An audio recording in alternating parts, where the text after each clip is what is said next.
नमस्कार, आप सभी का मेरे YouTube चैनल पे बहुत बहुत स्वागत है। आज हम लोग इस वीडियो में पढ़ने वाले हैं नंबर सिस्टम में लॉ ऑफ रेशनल एक्सपोनेंट्स, यानी लॉ ऑफ रेशनल एक्सपोनेंट को हम इस वीडियो में देखने वाले हैं। देखिए, सबसे पहले हम सपोज कर लेते हैं कि suppose A and B are positive real numbers and M N are rational numbers, then we can write. First number में है कि A to the power M into A to the power N equal to है A to the power M plus N. देखिए, इसको हम कैसे explain करते हैं। फर्स्ट नंबर वाले को सबको थोड़ा सा एक्सप्लेनेशन कर देते हैं। जैसे फर्स्ट नंबर में आपको दिया हुआ कि ए का पावर एम है इंटू ए का पावर क्या है, तो एन है। ए का पावर एम होने का मतलब कि ए जो है कितना बार है, तो एम बार है, यानी इसको क्या लिखेंगे, तो ए इंटू ए डैश डैश डैश कितना टाइम्स, तो एम टाइम्स। ठीक है, और इसके बाद आपका इंटू में ए का पावर एन है, यानी हो जाएगा ए इंटू डैश डैश कितना टाइम्स, तो एन टाइम्स। यहाँ एम एन समझिए नेचुरल नंबर के फॉर्म में होगा। तो ए जो है कितना बार है, यहाँ पे एम बार है, यानी मल्टीप्लाई होगा तो यहाँ ए का पावर एम। ऐसे यहाँ ए जो है कितना बार है, तो एन बार, यानी ए का पावर एन है। तो अगर मान लेते हैं आप मल्टीप्लाई करते हैं, जैसे ऐसे लिखे हुए हैं कि ए इंटू ए मान लेते 3 टाइम्स है, फिर यहाँ लिखे हुए ए इंटू ए 2 टाइम्स, तो यहाँ 3 टाइम्स, यहाँ 2 टाइम्स, तो क्या हो जाता है, तो ए का पावर 5 हो जाता है, यानी 3 और 2 दोनों ऐड हो जाता है। तो देख रहे हैं कि यहाँ आपका ए जो है एम टाइम्स है और यहाँ जो है ए एन टाइम्स है। तो इसको हम ऐसा लिख सकते हैं ए इंटू ए डैश डैश, यहाँ एम टाइम्स और यहाँ एन टाइम्स, यानी टोटल कितना टाइम्स हो गया, तो एम प्लस एन टाइम्स, यानी टोटल ए जो है कितना बार मल्टीप्लाई में है, तो एम प्लस एन बार है। तो आपको पता है कि ए इंटू ए अगर 2 टाइम्स है तो ए का पावर 2, ए इंटू ए अगर 3 टाइम्स है तो ए का पावर 3, ए इंटू ए अगर 100 टाइम्स है तो ए का पावर 100। ऐसे यहाँ पे A into A M plus N times है, यानी ए का पावर क्या हो जाएगा, तो एम प्लस 1 हो जाएगा। यही आपको दिखाना था। ठीक है, तो पहला आपका हो गया, यानी ए का पावर एम है इंटू ए का पावर एन, तो इसका वैल्यू जो होगा A to the power M plus N के इक्वल होगा। सेकेंड नंबर जो है इसमें है कि A to the power M divide A to the power N equal है आपका A to the power M minus N. जैसे देखिए, मान लेते हैं कि आपको अगर ऐसा दिया जाता है कि ए का पावर 10 है, इसमें आप डिवाइड कीजिए ए के पावर 2 से, तो जो ए का पावर 10 है इसको हम लिख सकते हैं ऊपर, और नीचे आपका ए का पावर 2 है। तो ए का पावर 10 का मतलब ए इंटू ए कितना टाइम्स होगा, तो 10 टाइम्स होगा, और नीचे जो है ए स्क्वायर यानी ए इंटू ए 2 टाइम्स होगा। आप देख रहे हैं इसके एक ए से इसका एक कटेगा, फिर इसके एक से इसका एक कटेगा, तो यार total A into A 10 times है, तो 2 टाइम्स तो कट गया, यानी कितना टाइम्स बचा, तो 8 टाइम्स, यानी ए इंटू ए कितना टाइम्स होगा अब, तो 8 टाइम्स होगा। 8 टाइम्स होने का मतलब कि ए का पावर 8, और जो ए का पावर 8 है इसको हम चाहें तो लिख सकते हैं ए का पावर 10 माइनस 2, यानी देख रहे हैं ना कि यहाँ पे ए का पावर 10 है और यहाँ का ए का पावर 2 है, यानी 10 में से 2 घटा, इसीलिए यहाँ पे ए का पावर क्या मिला, तो 8 मिला। इसीलिए हम लिखते हैं कि अगर A to the power M है और divide A to the power N, तो इक्वल होता है A to the power M minus N. Clear है। थर्ड नंबर है आपका A to the power M, फिर होल का पावर क्या है, एन, तो इक्वल टू होता है A to the power M N. देखिए कैसे, जैसे मान लेते हैं कि यहाँ पे दिया हुआ है ए का पावर 2, ठीक है, और ये टोटल का पावर मान लेते हैं 4 है। तो ए का पावर 2 और टोटल का पावर 4 है, इसका मतलब है कि ए स्क्वायर को हम कितना बार लिखेंगे, तो 4 टाइम्स लिखेंगे। ठीक है, तो अब यहाँ पे देख लिए कि ए स्क्वायर कितना टाइम्स हो गया, तो यहाँ 2 टाइम्स, यहाँ 2 टाइम्स, यहाँ 2 टाइम्स, यहाँ 2 टाइम्स, यानी 2 4 6 8, यानी ए कितना टाइम्स हो गया टोटल, तो 8 टाइम्स हो गया, यानी अप टू 8 टाइम्स। तो 8 टाइम्स का मतलब हो गया ए का पावर 8। तो यहाँ पे क्या देखें, यहाँ पे 2 है, यहाँ पे 4 है, दोनों इंटू हो गया, और यहाँ पे क्या मिल गया, तो 8 मिल गया। इसलिए लिखते हैं कि अगर ए का पावर एम है और ये टोटल का पावर एन, तो इसका वैल्यू हो जाता है A to the power M N. ठीक है, तो आप LHS से RHS भी लिख सकते हैं, RHS से LHS भी लिख सकते हैं, ध्यान रखेंगे क्योंकि यहाँ पे जो है आइडेंटिटीज़ के तौर पर है, यानी LHS से आप RHS भी लिख सकते हैं, RHS से LHS भी लिख सकते हैं, दोनों वैलिड है। 4 नंबर जो है, 4 नंबर में आपको दिया हुआ कि ए का पावर अगर माइनस में एन है, तो ये वैल्यू होता है 1 by a to the power n के इक्वल होता है। ठीक है, जैसे यहाँ पे अगर आपके पास लिख दिया जाता है, मान लेते हैं RHS के तौर पे देखते हैं, 1 बाई 7 का पावर 5 है, तो इसका मतलब हो गया 7 का पावर 5 है, तो ये नीचे पावर जो है प्लस में है, तो ऊपर आएगा तो पावर किस में हो जाएगा, तो माइनस में होगा। यानी दोनों का मतलब सेम है। जैसे ऐसे समझिए कि ए का पावर अगर माइनस एम है तो इसको क्या समझेंगे, तो 1/a का पावर m समझेंगे। ठीक है, तो ये ध्यान रखना है।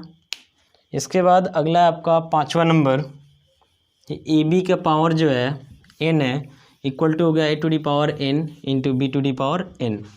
तो देखिए इसमें लिखा गया ए बी का पावर n। ए बी का पावर n होने का मतलब है कि a b into a b into a b कितना टाइम्स है, तो n टाइम्स है। यानी पावर n है तो अप टू n टाइम्स समझेंगे, सब इंटू में ही है। तो यहाँ ए बी कितना बार है, तो n बार है। तो जितना बार भी है सब में a प्रेजेंट है और सब में b प्रेजेंट है। इसका मतलब a भी आपका n बार है और b भी n बार है। तो इसको हम चाहें तो ऐसे लिख सकते हैं a into A dash dash कितना टाइम्स, तो आपका a भी n टाइम्स हो जाएगा।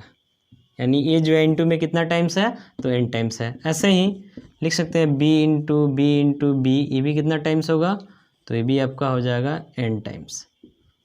ठीक है, तो a जब n टाइम्स है इसका मतलब a का पावर n और b आपका n टाइम्स यानी b का पावर n। इसलिए लिखते हैं कि ए बी का पावर अगर n है तो इक्वल हो जाएगा a to the power n into b to the power n के।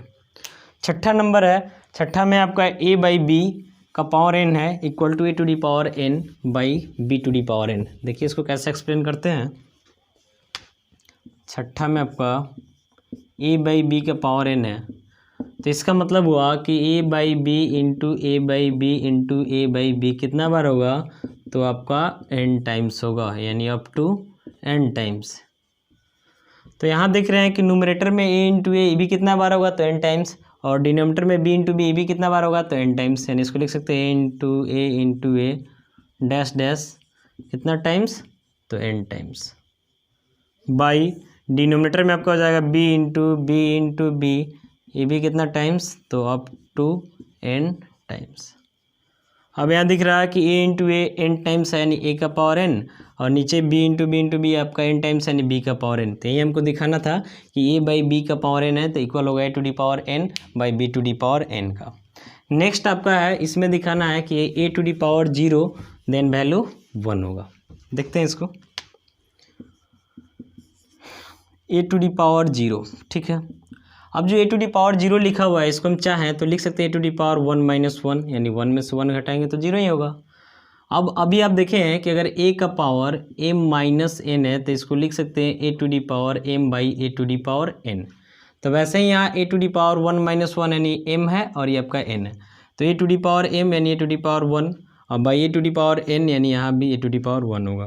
तो a का पावर 1 यानी a और नीचे भी a का पावर 1 यानी a से कटेगा यानी वैल्यू कितना, तो 1। इसलिए बोलते हैं कि a का पावर अगर 0 है तो वैल्यू कितना होता है, तो आपका 1 के इक्वल होता है। a यहाँ पे कैसा नंबर है, तो रियल नंबर है।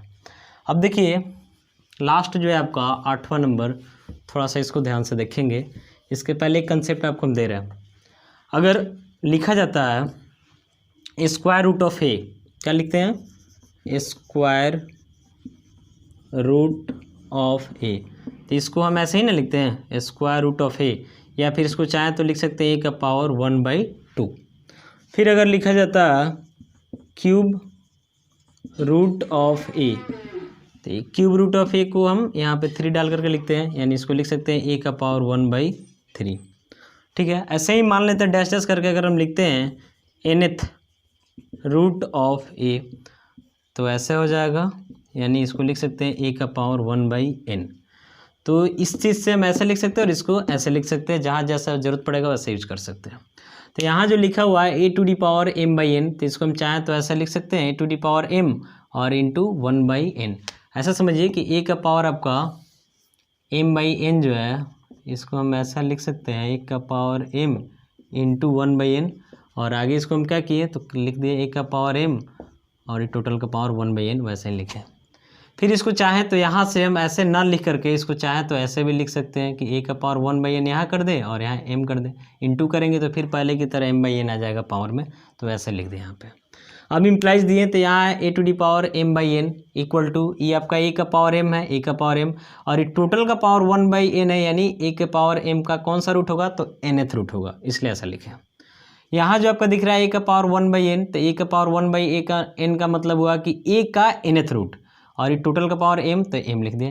m और n यहाँ पे कैसा नंबर होना चाहिए, तो नेचुरल नंबर होना चाहिए, ताकि उसका रूट निकालना मतलब आसानी हो, जैसे कि स्क्वायर रूट है, क्यूब रूट है, फोर्थ रूट है, फिफ्थ रूट है, nth रूट है, ऐसे दिया गया। तो इस वीडियो में हम लोग देख लिए कि लॉ ऑफ रैशनल एक्सपोनेंट क्या होता है। इसका यूज करके आप एक्सरसाइज में बहुत सारे क्वेश्चंस को आप सॉल्व कर सकते हैं। यदि आपको किसी क्वेश्चन को मतलब कि सॉल्व करने में प्रॉब्लम हो रहा, तो आप मेरा डिस्क्रिप्शन बॉक्स में जा करके वहाँ आप मेरे सोशल मीडिया के प्लेटफॉर्म से जुड़ करके हमसे डायरेक्ट क्वेश्चन कर सकते हैं। यदि आप मेरे चैनल पर न्यू हैं तो मेरे चैनल को सब्सक्राइब करके बेल आइकन को प्रेस कर लें, ताकि हम जो भी वीडियोज़ डालें उसका नोटिफिकेशन आपको आसानी से मिल जाए। फिलहाल इस वीडियो में इतना ही, मिलते हैं नेक्स्ट वीडियो में। Thank you.